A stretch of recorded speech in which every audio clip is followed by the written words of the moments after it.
Le Studio est l'outil de la plateforme Accelor qui permet de créer des formulaires personnalisés en no-code, simplement via des glissés-déposés, ou de modifier l'ensemble des formulaires existants de l'ERP en ajoutant les champs de son choix. Donc pour montrer les capacités de ce studio, nous avons ici créé un formulaire personnalisé qui n'existe pas, en standard, qui est un formulaire de demande d'achat où l'utilisateur va devoir remplir différents onglets avec à l'intérieur différents champs. Donc pour créer ce formulaire, nous avons tout simplement glisser-déposer différents composants sur notre formulaire pour les ajouter. Donc le studio dispose ici à gauche d'un ensemble de composants que vous pouvez utiliser pour créer vos formulaires. Donc il peut s'agir de libellés, il peut s'agir de boutons, donc comme ici, pour rajouter des nouveaux boutons qui vont permettre après de déclencher des actions, donc pour ajouter des séparateurs, des sélections. Vous avez la possibilité également d'ajouter des panels qui vont permettre d'organiser les différents champs sur la vue. Donc ici nous voyons qu'il y a un panel ici, nous en avons un autre ici, et il y a ici un autre panel latéral. Il y a également la possibilité de rajouter ce que l'on appelle des onglets, donc ici voilà, nous avons différents onglets donc, qui permettent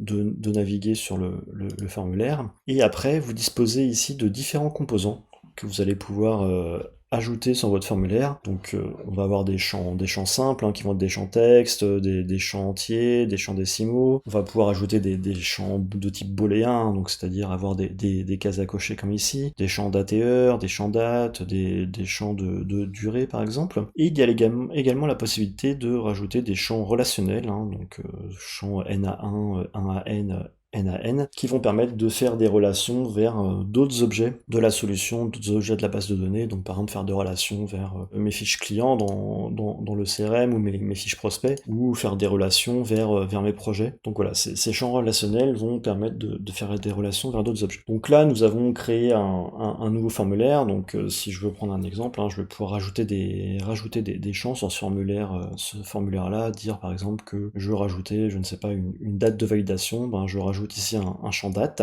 Ce champ date ici, je vais pouvoir lui donner un titre, dire que je l'appelle par exemple date de validation, donc c'est le titre qui sera visible à l'écran par l'utilisateur. J'ai ensuite accès à différents attributs qui vont permettre de configurer ce champ-là, donc c'est complètement no code, voilà, j'ai glissé déposé le champ, je lui donne un titre, je peux lui mettre une valeur par défaut par exemple. Je peux également indiquer un message d'aide à l'utilisateur qui va le guider pour remplir ce champ-là. Je peux ensuite ajouter différents types de widgets selon le type de champ qui vont permettre de personnaliser notamment la présentation du champ. Je vais avoir des options également au niveau de l'interface pour indiquer est-ce que ce champ est requis, c'est-à-dire est-ce que ce champ est obligatoire quand l'utilisateur va remplir ce formulaire, est-ce que c'est un champ qui est éventuellement en lecture seule, est-ce que c'est un champ qui est aussi caché, par exemple pour certains profils. Donc voilà, je peux mettre ce type d'options et conditions en venant les activer ou pas. Il y a également la possibilité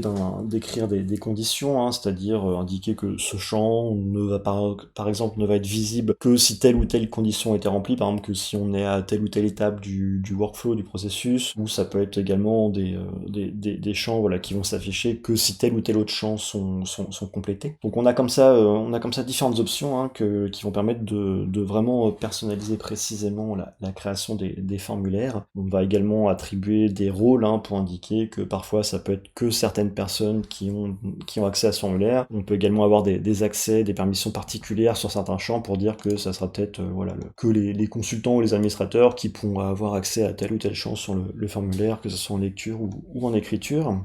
On peut également régler la largeur du champ, ce qu'on appelle ici le call span, donc indiquer, il va être plus ou moins long selon la valeur que je vais mettre ici, si je mets une valeur de 3, la taille du champ va diminuer. Donc voilà, donc ça permet de facilement créer et rajouter des champs, donc voilà, ici un champ date de validation, et si je voulais rajouter un champ relationnel comme ce que l'on a abordé tout à l'heure, là ça va être une relation vers un objet de la base de données. Donc par exemple, si je veux faire un lien vers mes projets, c'est-à-dire pouvoir sélectionner un projet ici sur ma demande d'achat, je vais indiquer le titre ici, il va me demander un modèle cible, et donc là je vais tout simplement indiquer vers quel modèle cible de la base de données je veux faire un lien, donc je vais dire que ça va être mes projets, et donc là je vais avoir un lien qui va être fait vers mes projets. Donc une fois que je construis comme ça mon formulaire, que j'ajoute mes champs, j'ai juste à sauvegarder ensuite mon formulaire, et j'ai juste à rafraîchir ma fenêtre du navigateur pour tout de suite voir les nouveaux champs qui vont apparaître sur mon formulaire. Donc je vais aller sur ma demande d'achat,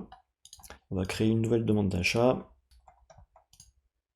Et donc là, ici, j'ai bien mon champ date de validation qui apparaît, hein, voilà, que je vais pouvoir compléter. Et j'ai mon champ projet qui va me permettre d'aller sélectionner un des projets existants que l'on peut trouver ici dans le module projet. Donc voilà, tout simplement, je suis venu glisser-déposer dans le studio des champs sur mon formulaire de demande d'achat, qui est un formulaire qui n'existait pas, hein, qui n'est pas un formulaire existant dans les modules de l'ERP. Donc le studio permet de créer comme ça de nouveaux formulaires très, très facilement. Il permet également d'ajouter des champs et de modifier des formulaires existants. Donc là, on a vu un modèle personnalisé, mais on peut très bien aller chercher un modèle existant, hein. Si je veux prendre une piste par exemple, qui a un formulaire que l'on retrouve dans le CRM, et bien voilà, qui est appelé lead en anglais. Je vais pouvoir voir tous les champs existants de ma vue piste avec les différents onglets, les différents champs, et je vais pouvoir venir changer certaines conditions des champs, par exemple changer leur titre. Si je veux modifier le titre d'un champ parce que le titre standard correspond pas forcément à mon activité, ben je peux tout simplement juste modifier le titre. Je peux également venir rendre des champs obligatoires. Par exemple, si je veux que les utilisateurs remplissent obligatoirement certains champs sur un formulaire, je peux venir dire je veux que le champ ici adresse email qui soit requis, donc qui soit obligatoire quand un utilisateur remplit ce formulaire-là. Et je peux venir aussi ajouter des nouveaux champs sur le formulaire, donc c'est-à-dire